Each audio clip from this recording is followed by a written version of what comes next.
pink truck getting rebuilt, but that's actually it right there. So, surprise, we actually got a cab from Alabama and put it on the frame. Rust free. 33,000 original miles. No shit. It's got one of those manual rollbacks. Nice ratcheting Milwaukee wrenches here. Pretty nice, pretty nice. What do you say, Ethan? Not sponsored, just like the tools. Yeah, just like the tools.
What's up, guys, and welcome back to the channel. We've been working on the 7.3 here. This whole side we actually got wet sanded and polished out. Night and day difference, literally.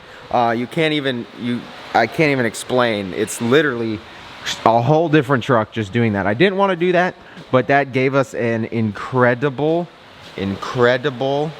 finish on this truck all the way down. Oh, it looks so good. Today we're actually going to get into adding all the horsepower we can at the moment. I don't know if I want to throw some like 100 over sticks or anything in this, but if you guys want, or if you guys have those, because I know a lot of you have random parts here and there, but if anyone's got 100 over injectors for a 7.3 just laying around, email me, DM me, and see what we can do. But at the moment we're going to add our giant intercooler. We're going to add our new turbo setup coming in here. The elbow and our downpipe, all that, and we got a huge wastegate going on. All this stuff. It's gonna be fun. It's definitely gonna be fun because, you know, Fords, and it's not a Cummins. A lot more difficult to work on things, but we're gonna get that done today as well. And then while we're in there, we're gonna take the compressor housing, powder coat that, probably powder coat anything else we can. We're gonna get the boost tubes powder coated, and if we're feeling feeling spicy, we might even take this apart and powder coat that alternator, because that would look sweet. If anyone also has one of the plastic 7.3 motor covers out there, DM me, message me, email me, do the same thing, because I totally want that cover back, because this one didn't come with it, but I want that cover back, cover that up, but you'll still see the teal and stuff underneath. But before we get into that, really quick, go in the description below. There's 2 other YouTube channels. One's gonna literally focus on all of the builds here at the shop. You see we got a crazy amount of stuff going on here, powder coat wise.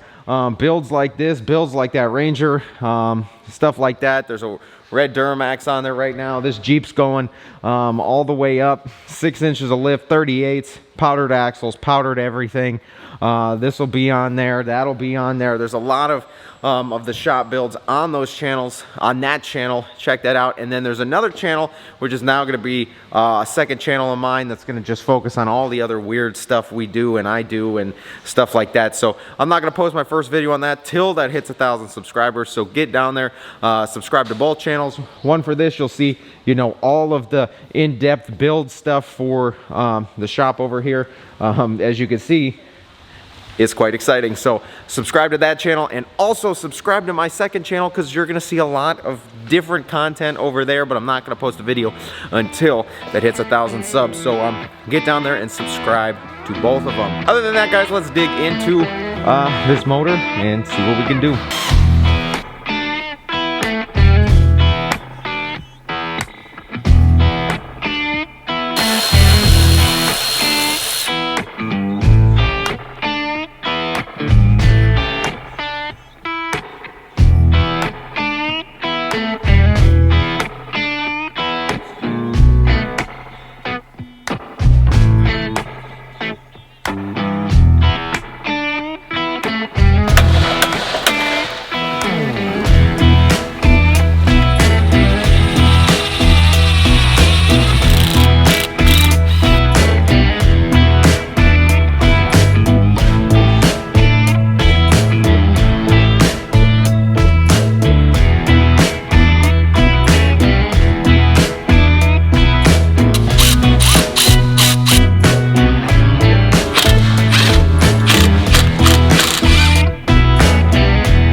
Ow.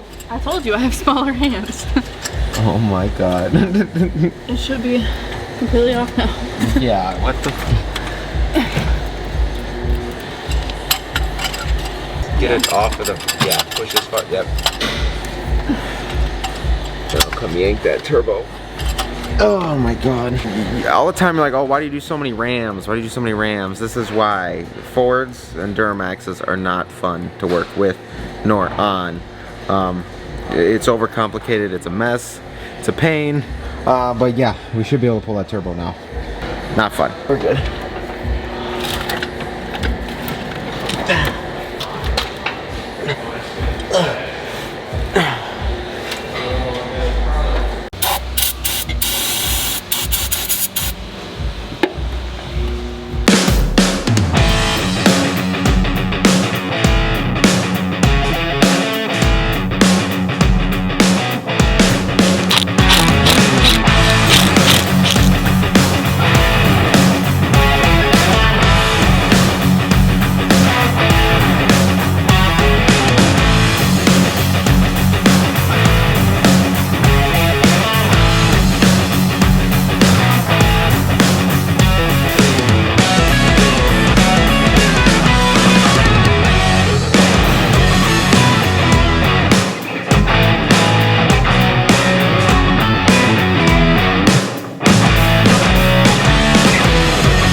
Alright, so as you guys see, we rebuilt this turbo. We got a new exhaust housing and a new elbow here. This removed the...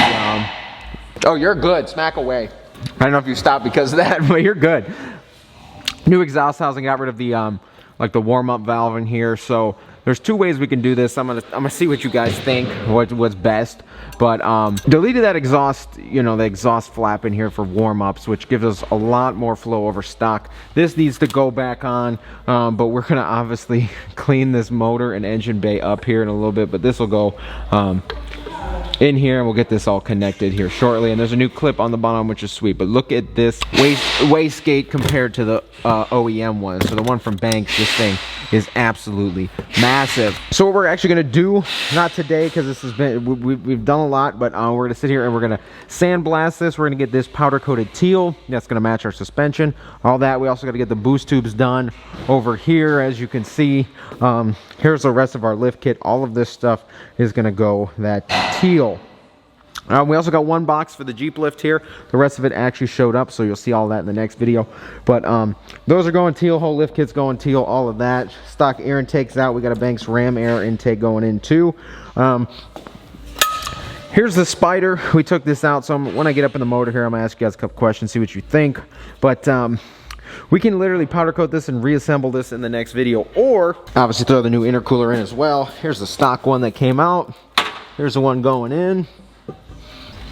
But up in here we had some oil down in the valley, so I came through here, cleaned all that up. What I think, because there's nothing really leaking, H-pop looks great. It's all in the back here, so I'm thinking turbo, this pedestal O-ring, so that can be easily replaced, about $5 fix. However, here are these plenums here. We can get new ones. Obviously powder coat those teal. We can get a new high flow spider, high flow plenums, and pipe that into our powder coated teal turbo, off to our new boost tubes, down to our new intercooler. Or we can literally reassemble this the way it is, make everything still fancy, powder coated all teal, the compressor housing as well. I know some of you are probably going to say up pipes there in the back. These still look really good. They aren't like even flaky, rusty, nothing. I know they're prone to cracking, but they look pretty good condition. But that's what I'm wondering. I don't know if we should go and get the high flow plenums, high flow spider, and then pipe it all in, and even we can get this pedestal with the warm-up delete, we can do that, or we have the dummy plug that goes in here, and this just doesn't get used anymore. So there's a couple ways we can do this. We can keep it OEM and just I said delete that warm-up feature, because the new power elbow doesn't even have that, and repipe everything back in the way it is, or we just get the high flow plenums, the high flow spider, and just give us, I think it's just a slight upgrade, but it's like 600 bucks, or we can fix all of this, put it back together in like $5 in O-rings. So that's where I'm at. It is a 7.3. You know, you don't want to push the limits too much if you're not doing a lot of other supporting mods. So that's where I'm kind of stuck here, because there's a lot of ways to go. But I think the smartest thing would be literally just $5 in O-rings, powder coat when it's powder coated, clean up the rest of the engine bay, because like I said, all the oil is kind of centralized back there. So I think the O-rings will solve any of that. And like I said, it wasn't even that bad as like most 7.3s.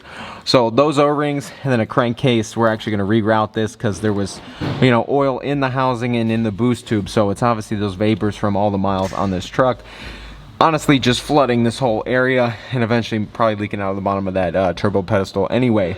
So there's a couple ways we can do this.